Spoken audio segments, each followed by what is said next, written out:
All right, everybody, we are ready for lightning talk number 7. Dr. James Davis, he's the assistant professor at the Elmore Family School of Electrical and Computer Engineering here at Purdue. And his talk is an interview study on third-party cyber threat hunting processes in the U.S. Department of Homeland Security. Well, hi, everybody. My name's James Davis. I am an assistant professor in ECE, and I'm here to present work that was conducted primarily by one of my master's students, Trey Maxim. He has happily graduated and gone on to greener pastures. He's now an instructor at the U.S. Coast Guard Academy, so he was not able to make it back, but I'm here to present this work that we did together. So this talk is about cyber threat hunting. That is an emerging cybersecurity discipline. It looks for potential compromises that might have been missed by other network defenses. So it's a proactive approach. You kind of go out and snoop on an existing network and say, maybe we missed the bad guys. If we did, I hope we can catch them right now, because the longer they're here, the worse it's going to be for us. Cyber threat hunt is an emerging discipline in the sense that the White House and other major cybersecurity bodies have started to put out executive orders and recommendations saying, hey, you should probably do this because the bad guys are on your network already, and we need to do something about it. Because it's fairly new, there's not a ton of research literature about it, both sort of complicated, highfalutin stuff, as well as the most basic, which is what do threat hunters do when they go threat hunting? So this paper in this talk is about that very first question. So I'll talk about these things. Yeah, the clicker. Maybe I should. There it goes. All right, it's gone wild. Way too far. Okay, no. Here we are. Oh, I see. That's very interesting. Can I pull up the correct version of these slides quickly? Sure. All right. Please hold. They're on my website. I'm getting Ethernet connection. Got it.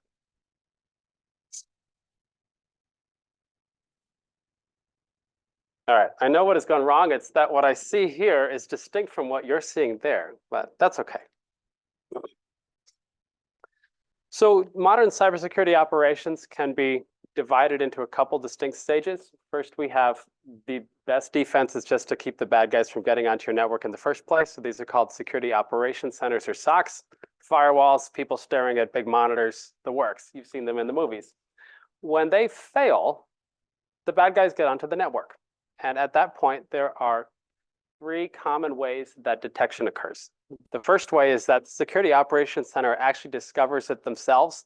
This is sometimes ongoing network sensors that they've got in place. Sometimes they themselves have folks that they send out sort of internally threat hunting. And when they find it, they call an incident response, the fire truck, to clean it up. The second way is that the FBI sends you an email and says, hello, you've been hacked. You should probably fix that. And then they hopefully go figure it out. But that's one way that network operators learn about it. The third way, and the focus of this study, is what threat hunt teams do. So threat hunt teams come in and they're a dedicated group, either internal to the organization or third-party teams.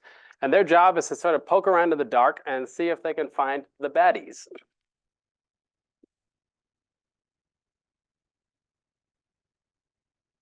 My mouse. All right. Again, sorry about the slides. The internet is hard. So to understand what's happening in the context of modern threat hunt, we wanted to talk to live threat hunters. And we basically wanted to sit down and say, how do we help you folks? And so we went looking in the research literature to say, well, what do we know about what they're doing? And the answer was almost nothing. So what the research literature says is half of the teams that do threat hunting have no process. They just kind of wing it. What the research literature also says is there is an extremely high level of turnover on these teams. So those two things together is a bad combo, because with very high turnover, if you're just winging it, you've got the newbie and they're winging it, and it's not a good situation. So we sat down with folks from the US Department of Homeland Security and talked to them about what process they follow, because hopefully they're not quite ad hoc, And we also talked to them specifically about how they onboard new members and what challenges they experience along the way. So here are some of the things that we learned from our interviews. We talked to 11 distinct people. We talked to each of them for about an hour. All the interviews were conducted by the lead author, Trey, who has security clearance. And he made very sure that all the national secret stuff was scrubbed before I got to see it. I promise, we did good. Good, funny talking to the Institutional Review Board about that. So here are the main challenges that these threat hunters experienced. So the first is that they had poor measures of expertise. So when they bring on new staff, whether they're fresh off the college track or fresh out of a military academy, or if they're coming from another organization, they said it's very hard to figure out if these people are actually going to be good at threat hunting. So when we go deploy, we've got 2 weeks. Who do we assign to do task A? It's hard to say. There are external certifications you can get in threat hunt from organizations. There are also internal certifications at the Department of Homeland Security. And the subject said, yeah, basically, these don't tell us a lot. Interestingly, what they did say was, it's a lot about the mindset. It's a lot about how the person thinks. It's a lot about whether they're really passionate about that stuff. And sometimes it's about how many distinct missions and how many distinct hunts they've been on. This is a little troubling to me because it means that it's kind of hard to measure expertise, which makes it an organizational challenge for the process owners to figure out who to hire, who to deploy, who to fire, and so on. It's also very hard to check how well the teams are doing, both, we talked about individuals, but also as a group, because most of the time when these teams deploy, they don't find anything. That's hopefully a good sign. It means that most of the networks they're on haven't been compromised, maybe, or possibly it's a bad sign and they're incompetent, but it's really hard to tell the difference. So these teams that we talked, it's a bunch of different teams across the Department of Homeland Security, and they basically don't have a way to measure how well they're doing. I also don't have a way to do this, but it's an open challenge that I hope some of us here can tackle, is how do we help threat hunters decide if they're doing a good job without penetrating the networks ourselves? I mean, we could do that. It's very costly. Is there a question? Definition of threat hunter. Is that inclusive of like a pen test, red team? That's a great question. So the question is a threat hunter inclusive of pen testers and red teaming? The answer is it is not. So those folks are typically grouped in the Security Operations Center as people the organization formally maintains to try to make sure nobody's getting in. Threat hunters set out to say, assume the worst, assume the bad guys are already in and the people in the Security Operations Center don't know what they're doing. After that's happened, is there anyone here? This also sets up another complication. It may be tied to the turnover, I'm not sure, but something that several subjects mentioned is sometimes when they deploy, they're working on another organization's network and they're sometimes perceived as auditors, which is not a great look, right? And so one trouble that they had was building trust with the teams they were deploying to and getting those teams to share baseline information about what the network looks like. If you don't have data and you're on deployment for 2 weeks and then you have to go back to base, it's sort of hard to make a good judgment about what's happening. All right, other things that went wrong or that go wrong. A lot of people complain about insufficient automation. Those are typically the novices on these teams. Interestingly, the experts on these teams complain about too much automation. What they're complaining about specifically is if we automate it, we should just put that into the Security Operations Center's existing toolkit. So threat hunters are philosophically supposed to be the human who's asking funny questions and doesn't quite know where to look, but is doing a creative thing that the machines don't do.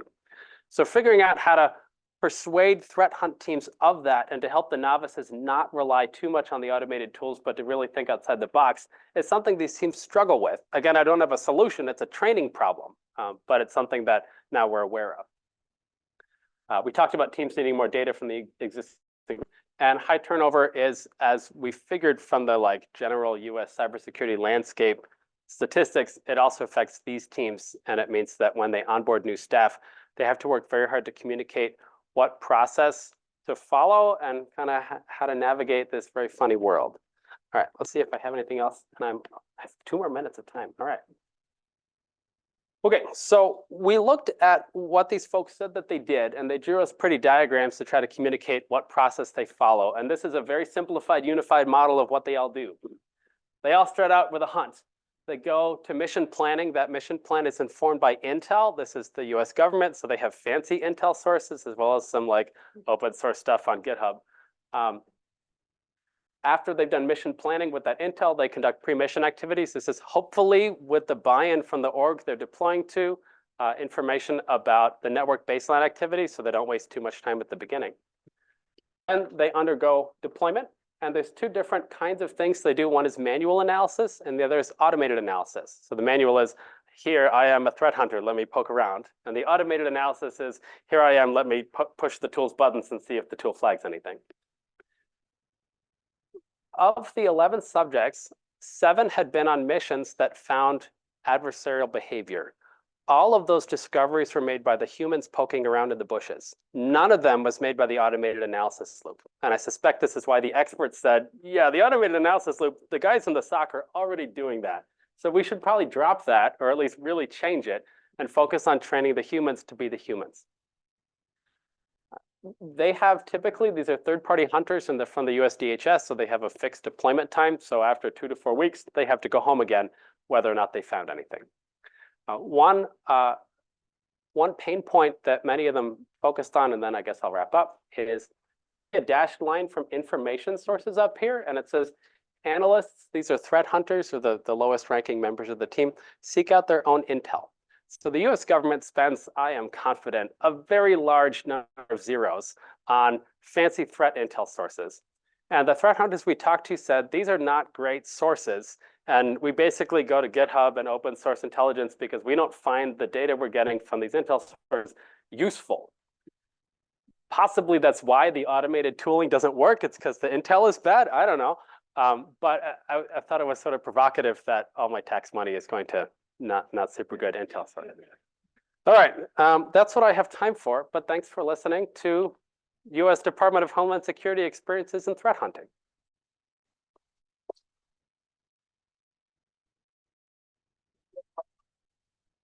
Questions, 5 minutes. Go ahead.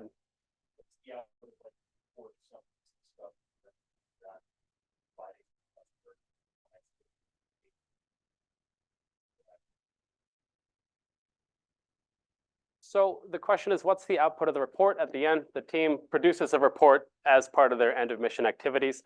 That report describes all the stuff that they tried. It does include problematic things that they found, whether or not those are vulnerabilities versus exploited vulnerabilities. They might say, you have this port open, you should probably close it. And you've got a really large amount of network traffic going through this node. Are you sure that's legitimate? We're not sure, but so they pass those things along to the organization who owns the network, and then that goes back to be determined. There's some amount, hopefully, of propagation further through the DHS to kind of pass this around. But again, automated tooling is a thing that these teams don't always have time to develop as well. And so they might pass the report around, but whether it gets implemented into the next deployment is kind of unclear right now. Early days, early days. Next question. Hi, Nick Husted, Crane. Have you looked or talked to the folks at IU's OmniSoc about doing longer term threat hunting type research with them? And if not, would you be interested? I have not talked to them, but I would love to talk more. Okay, I just pinged the executive director of cybersecurity innovation down there, so I'll see if we can connect. I'll be here later. Hey, Jamie, really interesting stuff. So I'm still kind of on the fence as to like how useful of a term threat hunting is compared to all of the other sort of SOC tasks. And that's mostly sort of the opacity of all these different functions on my part. I was curious, based on your interviews with these threat hunters, are they sitting in front of a SIEM, or like are they looking at EDR alerts? Or are the things that they're doing entirely sort of handcrafted? So they are frequently sitting in front of a SIEM and they're looking at EDR alerts. And that's part of what they do in the pre-mission activities is they use the intel that they've got to craft appropriate SIEM queries and to know what to look for. Okay. They also use that intel to say, hey, what APTs are active right now? What hypotheses do we have about what might have happened in this network? Because they're not looking totally in the dark. They have a sense of, on this deployment, let's look for these 4 kinds of things. In a sense, what they're doing is trying to bring the latest insights that the SOC might not have had time to get to and say, we've been practicing looking for this particular group of hackers on your network. So you could think of it that way as sort of portable expertise on what threats look like. Awesome, thanks.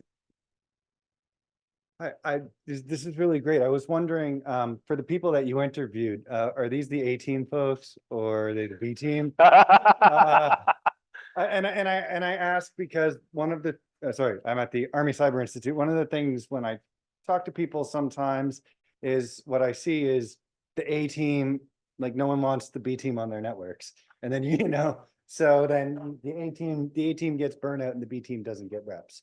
And I was wondering if looking in the model is when you're interviewing people, are you trying to like pick at some of that in terms of the various workloads that they're having? So what I can tell you is that they don't know if they're the A team or not. That's what I know, right? And because it's very hard to assess if they're doing their job well, we don't really know who the A team is, right? Other than credentials, I guess, right? Did you graduate from a good school? I suppose we can let you on the network. Yeah. Thank you, sir. With the people you interviewed, what did you notice in their professional work background? Any commonalities or diversity? So these are folks working at the U.S. Department of Homeland Security. Many of them went through the service academies or are active service members. A lot of the analysts are enlisted folks, and a lot of the team leads and higher ups are officers. And this does add extra wrinkles to these interactions. Back to the A-team question, if I've got an enlisted personnel who's been with the Coast Guard for 4 years, there's only so much that they know. They haven't had time, and then the Coast Guard moves them to the next billet. And so they haven't necessarily had time to build that expertise. The folks in the officer roles have typically been around a little longer, but they also have this sort of officer versus enlisted folks disconnect that can occur. That's something that's talked about in other work from Army Cyber. They've talked about how do we handle, we've got 100 enlisted folks and 2 people with nice cybersecurity degrees. How do we sort of distribute work properly and propagate the officer's expertise down? Not to diminish the expertise of the enlisted folks as well. With the actual technical skills that the individuals have, they come from, did you notice any areas they came from as far as any IT administration or penetration testing background, or they all come from kind of the same background? We didn't ask too much about that demographic information. What we asked about was years in service, number of hunts they've been on, but we didn't check too much about their particular background and training. Okay, thank you.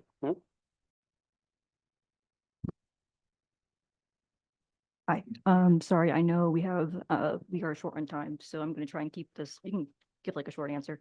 I'm personally very interested in threat hunting. So I know there's often a perception that threat hunters just hunt threats all day. And I just kind of wanted to know your opinion on that. If there's anything else specific that they actually do, or if it just kind of like depends on, I guess just whatever project they're working on. So it's going to vary a lot depending on what organization they're attached to. So there are private sector threat hunt teams and there are public sector threat hunt teams. So we're looking specifically at the public sector ones. Okay. The folks we talked to in the public sector said, we're on deployment a lot. We're also sitting around sometimes. And in their spare time, they worked on improving their automation. They worked on improving their skills. They said they do a lot of internal capture the flag competitions to sort of practice what they're doing. But you know, it is their job. So they're doing something related to threat hunt all day. At the Coast Guard, maybe also running laps and push-ups. Thank you. Again, conscious of time, obviously this is really interesting to a lot of us, but I just wanted to say, reading from the abstract, it said there was disparity in the process. It sounds like if they even had a defined process. So I was curious about that. And then it sounds like you suggest an encompassing process. And you can just refer me to the paper if you want. Yeah, so because I'd love to read it. Paper's up there. Yeah. It's also available Yep. from my website. Got If you it. Google me, you can find me. Cool. Yeah, so this is the full model that we developed based on merging all the different process models that we heard from people. So we talked to 11 folks. They'd worked on more than 11 distinct teams across the Department of Homeland Security. And this is kind of their unified experience. There's solid boxes on here that mean everybody does it. And there's dash box that means only some of the people do this thing. One thing I'll note on this, and then I'll stop talking. The blue box on mission planning is entirely dashed boxes, meaning that Some of these groups do no mission planning, and some of them show up with a very elaborate mission plan and everything in between. Also, sometimes only the officers know that mission plan, and sometimes they don't tell the analysts what their plan is. I'm not sure why. Cool. Yeah, so there you go. Okay, thank you for your attention. Thank you, Jamie.